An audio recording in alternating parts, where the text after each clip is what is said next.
এই হচ্ছে লালাখাল 0 পয়েন্ট। অনেক দূরে দেখা যাচ্ছে পাহাড়, আকাশ একটু মেঘাচ্ছন্ন, যার কারণে তো ক্লিয়ার দেখা যাচ্ছে না।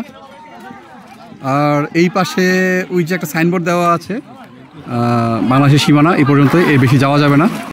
এই জায়গাটা লিমনের এত বেশি ভালো লেগেছে যে লিমন আবারও আসতে চায়, আর লিমনের পিছে পিছে আমি লালাখালে আবার আসবো বর্ষাকালে। তো চলেন আপনাদেরকে লালাখালের একটা অদ্ভুত জিনিস দেখাই। জাস্ট পানির রংটা একটু খেয়াল করেন। লালাখাল 0 পয়েন্টের একটা অদ্ভুত জায়গা।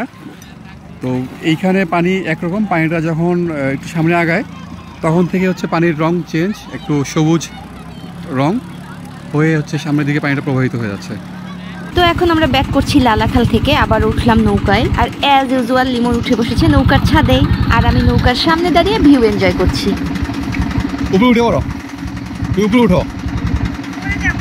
হ্যাঁ করবো না। তো লিমন আমাকে বারবার নৌকার ছাদে ওঠার জন্য ইনসিস্ট করছিল, বাট নৌকার ছাদে ওঠার যে ওয়েটা সেটা মোটেও সহজ ছিল না।